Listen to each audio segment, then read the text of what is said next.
On the night of August 23rd, 2025, the fans in attendance of a Knox Pro Wrestling show were expecting a night of action and excitement as the show was getting ready to begin. But little did they know that something was brewing behind the scenes. Something that no one, either in the building that night or in the wrestling fan community across the world in general, would see coming. Don't go anywhere, because we're going to go over the viral Raha Jackson incident. My name is Jason Graves, and welcome my friends to the official second season of The Other Side of Wrestling. Make sure to hit that like button and subscribe to our YouTube channel for more content like this.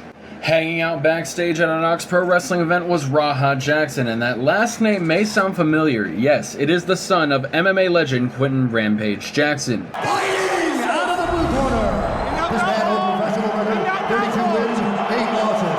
He stands 6 feet 1 inch tall, weighing in at 204 pounds. Fighting out of Irvine, California, by way of Memphis, Tennessee, ladies and gentlemen, presenting the challenger at former UFC Light Heavyweight Champion, Quinton Rampage Jackson! He was backstage getting ready for the show to film some content to promote Knox Pro Wrestling, an indie show owned by WWE Hall of Famer Rikishi, located in Sun Valley, California, just north of Los Angeles. Little did he know he was about to have an interaction that would change the course of how tonight's show was going to go. Backstage, pro wrestlers have all sorts of interactions with one another, usually in front of a camera or practicing their spots for when the show begins.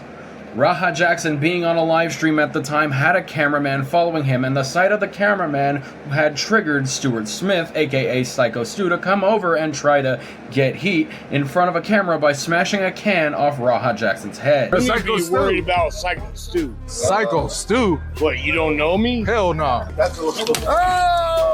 He's not a fucking worker, bro. Now, if Raha Jackson was a worker, he probably would have sold the move. But even then, Psycho Stu had no backstage interactions scheduled by any promoters with Raha Jackson. He just came up, talked a bit of shit, and smashed a can off his head.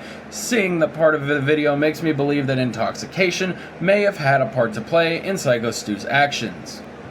Following the smashed cans, tensions would immediately build between Raha and Stu, with other nearby wrestlers having to get in between the tense stare-down. Raha was fuming, but eventually tensions died down. Psycho Stu would offer an apology to Raha, saying that he saw the camera and thought it was go time. I appreciate it. I didn't know. I thought you were working. We're working out. Well, he's gonna come out on your mat, too. I know you keep thinking we're working. We're always working. So we'll set it up. I'll have him come out during your mat so we could seal the whole thing. Up front, Raha Jackson accepted his apology, and the two even hugged it out. But unfortunately, Raha didn't let those feelings go. A few minutes later backstage, and Raha Jackson would run into AJ Mana, who heard or witnessed the encounter between him and Stu. Raha would be given advice that may have influenced his actions later that night, as AJ told Raha to give him a receipt. You remember what a receipt is, right? Tag his shit. I got a fucking problem with it, I'll fucking run out there. Tag his shit, bro. Raha Jackson is the son of a full-time MMA legend. He is not experienced with this type of squared circle and the lingo that is used. For anyone who doesn't know what a receipt is, it's when a superstar actually stiff strikes his opponent, and his opponent can give him what's called a receipt, which is about 1 to 2 stiff strikes back. For example, Chris Jericho had to give Shane McMahon a receipt during the 2016 WWE Survivor Series 5v5 match.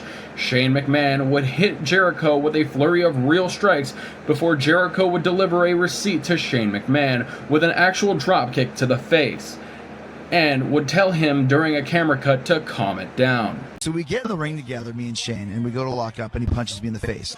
So then I go to lock up, he punches me in the face a second time. Hits me again in the face.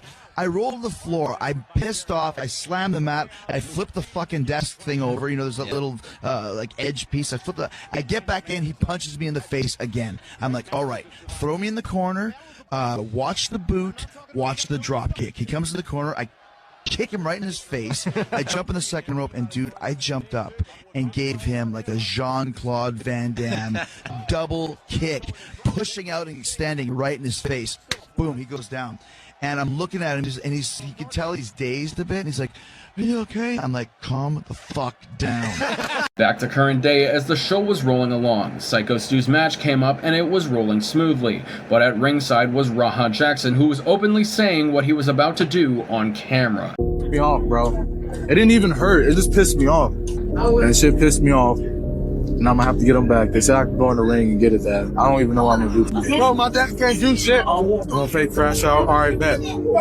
Bet. We about to see. You about to see how fake of a crash out. It's always been my dream to fuck up a pro wrestler for real. So I get it today. Am I really gonna fight him? Yeah, I'm gonna punch his ass for real. I don't believe me getting disrespected too. I'm too nice. Bet. That shit was not staying. I'm telling you that right now. How many subs to knock him out? That's a good question. 50 subs, knock him out. If he hits me back for real, I don't give a fuck. I want him to. Y'all want me to teabag him? People think this shit's sweet. People think this shit's a fucking game. Hey, you're right, Joel. I gotta show him some form of respect. Then they don't train no goddamn martial arts. I'm really going to hit him, I'm telling you. What should I do, chat? Should I pick him up? Should I slam him first or hit him? W, if I should slam him first, I'm not fucking around. You don't think I can do it, Miggy? My dad can't never call me a bitch. Fuck this dude. Oh, you think he's stronger than me? Alright, Suave, watch. Shut the fuck up. Shut the fuck up, Suave. I bet you would be talking like this if you was in front of me, nigga. Chat, watch what I do to him. Tony, I'ma show you. I'ma show you, Tony. Why the fuck you think this shit, like, the fuck? That shit was no prop can at all. I'm really going to hit him, I'm telling you. I just don't know if I'm gonna pick him up first or hit him first. I don't know. Because if I punch him and he goes down, then I won't be able to pick him up. Then the spot came, and Raha Jackson would slide into the ring, pick up Psycho Stu, and viciously slam him onto the canvas. Everyone thought that was the receipt, but that slam alone was enough to knock out Psycho Stu. People thought that was it until Raha Jackson got on top of Stu and began unleashing a hailstorm of real stiff punches to Psycho Stu's head. All this while he was unconscious, a total of 27 stiff strikes to the head before the referee and other superstars would get involved, breaking Raha Jackson off of Psycho Stu. The crowd was left in disbelief at what they had just witnessed, but the show went on. The dude who came in ppunched him for real. The referee would call for an X, but Psycho Stu's opponent instead pinned him. The referee counted it, and that was that. Psycho Stu's opponent had won the match.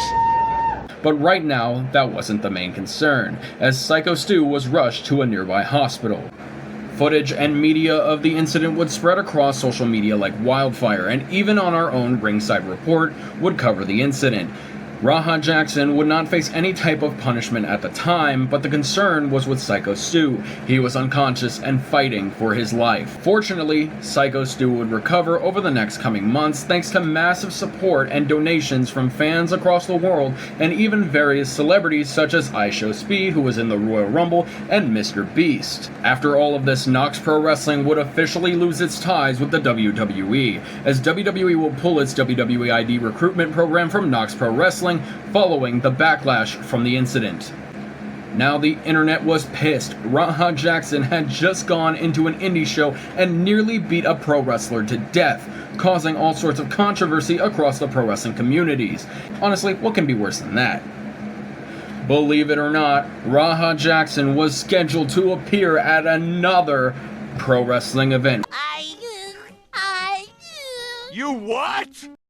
I booked Raja Jackson. Weeks after the horrific incident went viral at Knox Pro, a San Diego pro wrestling promotion known as Danger Pro was really living up to their name, as they intentionally booked Raha Jackson after everyone had seen what he did to Psycho Stu. This was a slap in the face to the pro wrestling community as well as Psycho Stu. But fortunately, before their reputation could diminish further, they admitted it was a hoax. April Fool! And Raha Jackson was not allowed at Danger Pro, people believing that this was a poorly executed publicity stunt.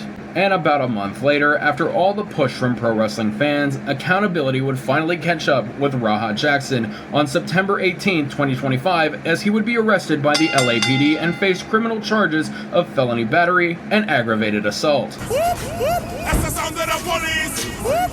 That's the sound of the beast! That's the sound of the police! I would hate to be Raha Jackson's lawyer, as he admitted his intentions live on Kick minutes before he carried them out. My personal thoughts on the matter, as stated by former WWE superstar Maven, who also covered the incident on his YouTube channel. You should subscribe, by the way.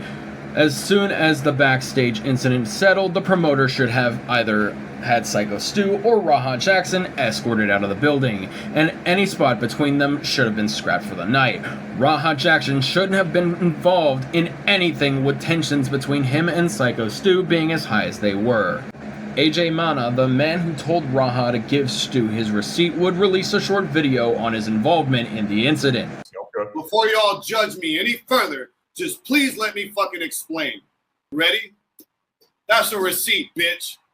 That's all the I told Roger to do. Now my fucking life is ruined over your lie.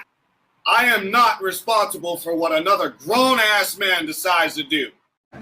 My final thoughts on the incident. This was one of, if not the most unprofessional incidents in pro wrestling history, on the part of Raha Jackson and the management at Knox Pro Wrestling, as this entire incident was completely avoidable.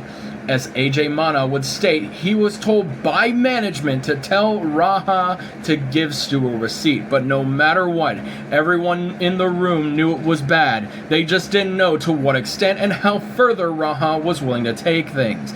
In my opinion, the Raha Jackson incident is this century's mass transit.